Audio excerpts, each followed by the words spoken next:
lá. Então, ele já pediu antes? Vai lá.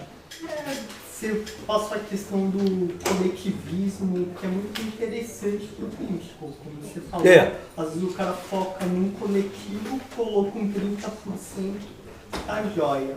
Que é democracia de massas, o indivíduo já não conta. Exatamente. Aí, como até o Hélio falou, a gente quer fazer alguma coisa aqui para mudar a realidade brasileira. Aí, o que eu estava vendo, bem, como é que a gente pode reverter esse quadro? Uma saída seria, tipo, minar essa ideia de visualizar o mundo como coletivos e colocar o foco no individual. Só que, assim, ao meu ver, isso daí é uma coisa virando impossível, porque, tipo, precisaria de uma reforma educacional e levaria pelo menos uma geração de 20 anos assim, até essas pessoas serem educadas e ter essa mudança de visão de mundo, que eu acho que é algo não é prático. Então, assim, uma saída alternativa mais rápida não seria, assim, vender para os políticos, que o pessoal como nós, como um coletivo de individualistas, que assim, a gente é um político que defende o nosso coletivo, que prioriza um foco no indivíduo. Isso daí poderia ser uma saída, por mais que pareça um raciocínio esquisito e meio doido. Não, você tem razão. Agora, veja, são esferas bem diferentes. Por exemplo, eu me lembro que antes de assumir o governo, né, a Margaret Thatcher frequentou alguns think tanks liberais, né? E ela dizia, vem aqui para aprender. Depois ela sabia como utilizar aquelas ideias para, de alguma maneira, tentar modificar, alterar o curso dos acontecimentos. Por isso que quem muitas das vezes discute questões como estas aqui, não vai fazer política, não vai meter a mão na massa. Porque, inclusive, mais das vezes não tem a menor vocação. Isso aqui para a gente, qual é a importância dessa discussão, como a que o Biratã fez, como a tentou, é que muitos de vocês, até pelo que eu pude entender, têm interesse de colocar a mão na massa. Então vocês têm já um mapeamento de alguns problemas, tá entendendo? Que vocês, de alguma maneira, já conseguiram entender qual é o substrato deles. Porque senão você entra ingenuamente nesse negócio, quer dizer, por quê? Os indivíduos deixam cada vez mais de ser titulares de direitos. Isso é reversível? Que é a sua pergunta também. Pode ser que não seja mais reversível. Essa coisa triste. Pode ser que não seja mais reversível isso. Entendeu? Pode ser que a liberdade individual só seja daqui para frente tolerada porque se chegou à conclusão que se ela não se fizer em parte presente na economia, tudo fica pior. Nós estamos, de alguma maneira, no mundo caminhando um pouco para essa direção.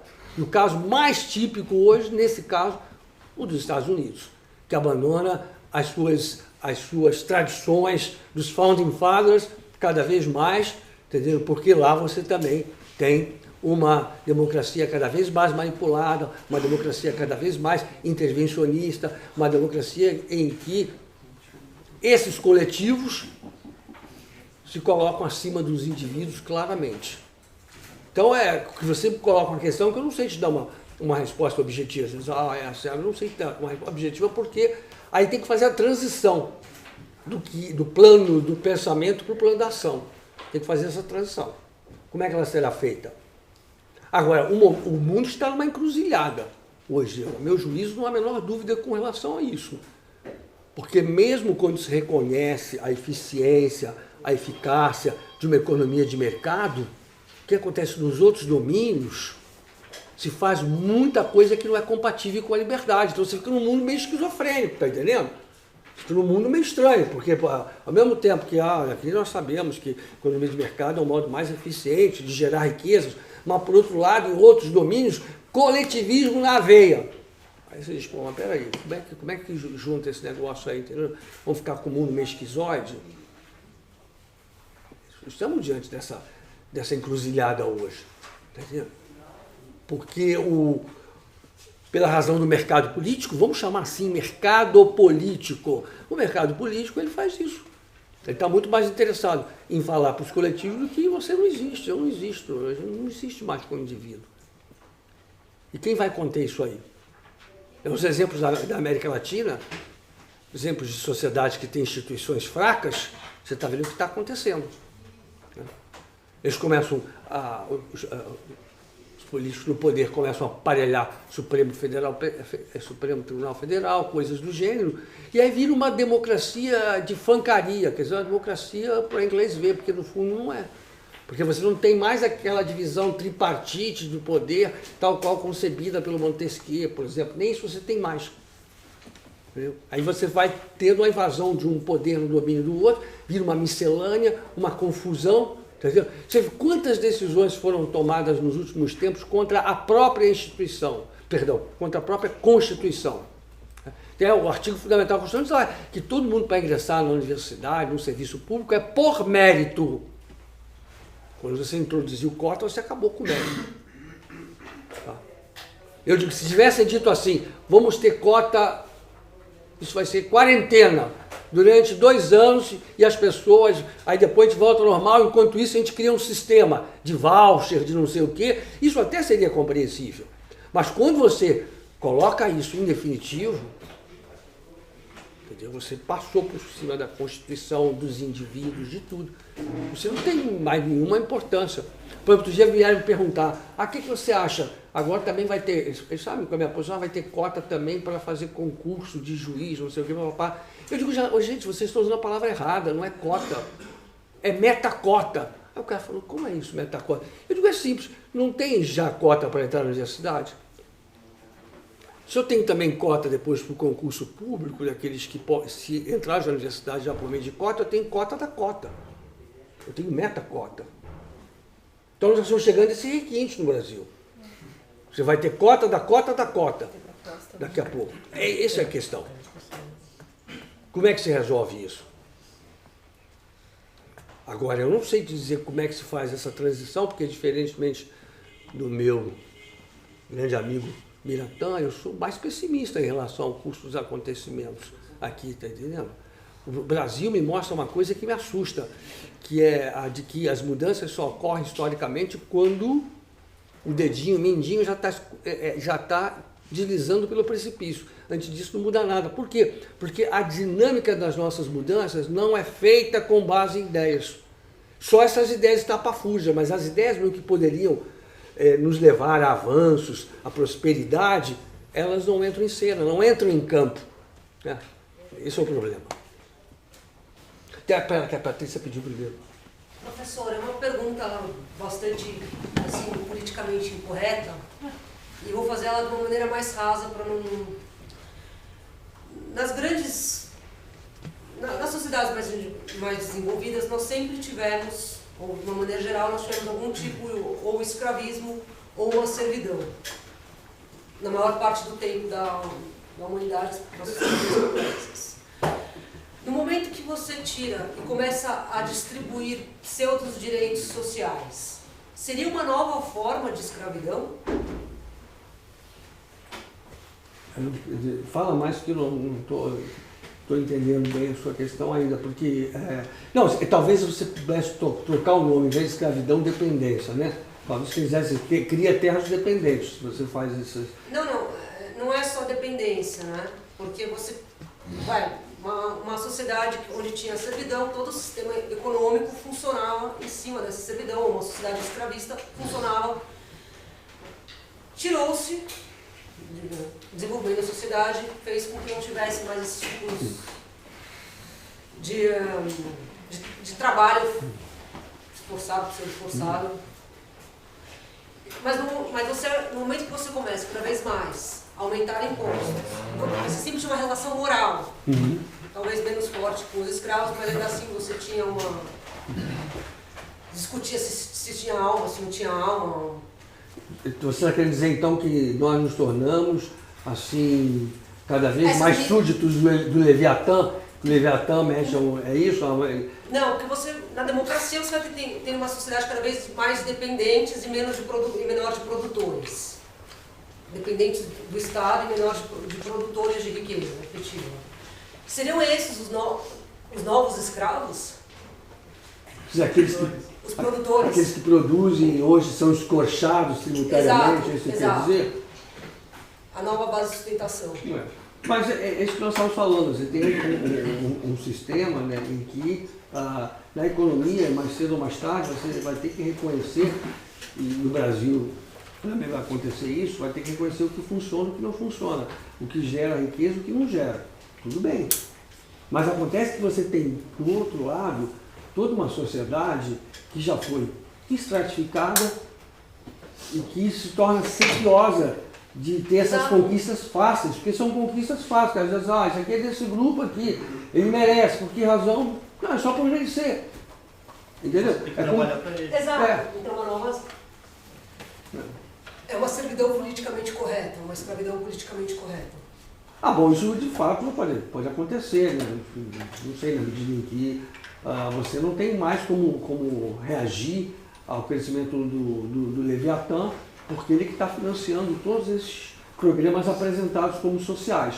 Toda vez que a palavra social entra em cena, cria aquele problema que eu me referi. Né? O social tem sempre por detrás o quê? O coletivismo. Você não fala social por social, é coletivismo que está sempre por trás. Então, nesse particular, quer dizer, se eu estou entendendo bem o que você está falando, quer dizer, o produtor individual, ele também vai ser, de alguma maneira, a base de sustentação. Você usou a palavra forte, você falou escravo não chegaria tanto, mas ele vai ser depenado. No livro dele sobre a dádiva, você tem uma relação obrigacional aí em cima e uma relação moral que vai se criando. Mas é sociedade primitiva, né? Você falou da dádiva. Não, mas sim, mas trouxe esse tema da moralidade. Então, você sempre tem. E quando você simplesmente um direito social, acabou essa moralidade. Né? Sim, mas aí talvez você também esteja querendo dizer em complemento, né?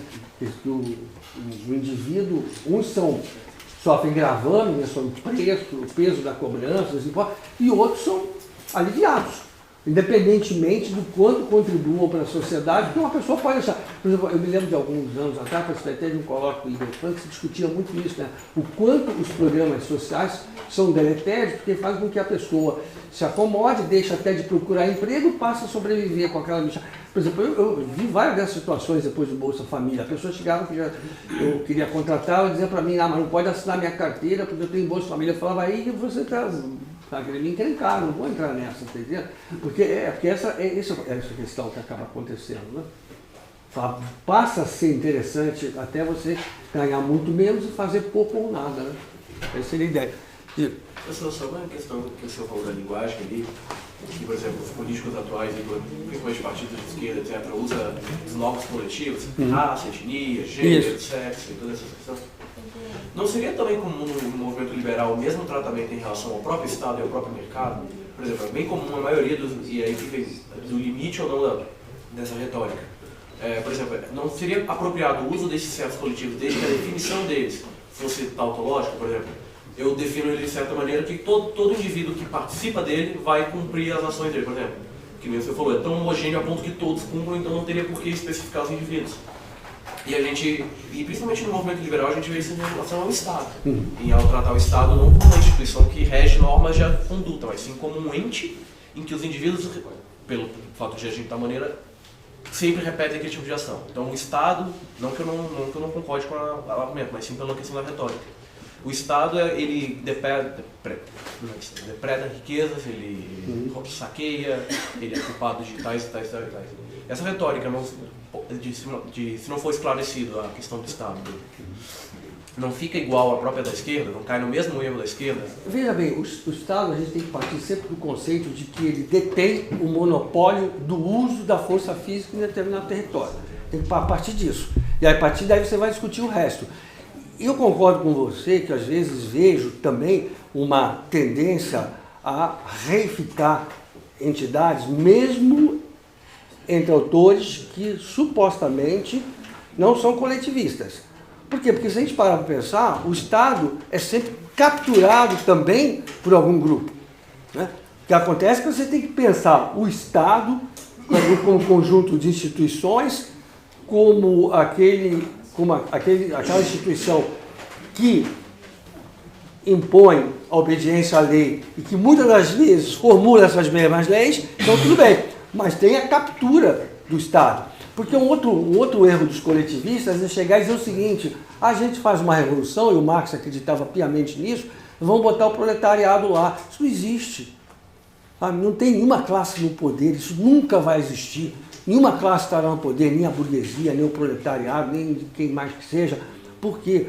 Porque, como já mostraram muito bem o Gaetano Mosca, Robert Michels e outros com a teoria das elites, poder é sempre detido por uma elite que o controla, tá, de maneira tal a evitar que as outras elites venham a tomar o lugar delas, daquelas que estão no poder. Então, quer dizer, essa ideia de classe, eu falo, o famoso filme do Hélio Petri, né? Classe operária vai ao paraíso. Pô, tá entendendo? Não tem, porque é sempre quem vai exercer o poder é uma elite. Então, por exemplo, eu tenho um livro chamado Ciência e Revolução, onde eu estudei as revoluções de modo geral, né? A Rússia, e ligando com a ciência, com a sociedade. É engraçado, toda revolução, ela começa com uma frente ampla, né? Começa com uma frente ampla. Então você tem grupos mais diferentes, em muitos casos liberais, inclusive, como aconteceu na própria Revolução Soviética de 17, muitas vezes liberais.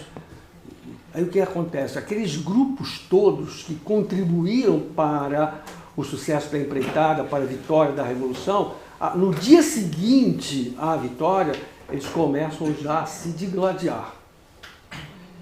E isso é inevitável, porque não há mais Constituição disciplinando a conquista do poder. Não tem voto, não tem nada. E aí o que vai acontecer? Aqueles que conseguirem se aglutinar formando grupos homogêneos vão sobreviver, vão instalar seu modelo de governo. Esse é um exemplo clássico. Quer dizer, o Stalin era um sujeito com uma grande vocação política, de articulação, de conchavo, de briga nos bastidores. Ele foi eliminando um grupinho de cada vez. Aquela turma que chupava nuvens, né? Ele ficava falando, a revolução tem que ser mundial, tem que ser internacional, não é comunismo mais. O Stalin lá para aquela gente dizia, você vê que são os amadores, né? Aí ia pegando um de cada vez, eliminando um grupinho de cada vez, até se tornar absoluto e dizer o seguinte, ó, as cartas são essas e o jogo vai ser este aqui. O Trotsky, quem foi o Leon Trotsky? Ele foi simplesmente comandante do Exército Vermelho, gente. Não era um filósofo apoquentando, enchendo o saco do Stalin. Ele foi comandante do Exército Vermelho. Divergiu, dissentiu lá do Stalin, perdeu, se exilou no México. O Stalin falou, esse cara lá no México ainda vai continuar criando confusão. Isso não é bom. Ele tinha dito Maquiavel bem, né? Aí o Stalin falou, pô, a gente elimina de uma vez, senão isso depois é um problema, né? Aí ele mandou um mercader, né, um mercenário, deu uma picaretada na cabeça do Stalin no México, acabou, que era a principal força de oposição a ele no exterior. Entendeu? Muita gente se meteu a revolucionário em muitos lugares do mundo sem ter lido Maquiavel, aí é um perigo. Para quem cometeu o golpe, para quem fez a revolução. É um perigo tremendo. Mas, entendeu? Quer dizer, então você tem sempre uma elite. Eu concordo com você ficar falando assim, o Estado como sempre uma abstração em que a gente não qualifica, né, as regras do jogo social, né? Como é que elas são propostas, como é que elas podem ser mudadas, alteradas, quer dizer, que é a preocupação de muitos de vocês. Quais são as regras do jogo? Quais são as regras do jogo? E esse Estado, mais das vezes, ele está capturado por um grupo. A diferença, por exemplo, de um regime que se diz socialista para um democrático, que, como diz o Popper muito bem, né? Na democracia vai ter eleição daqui a 4 anos.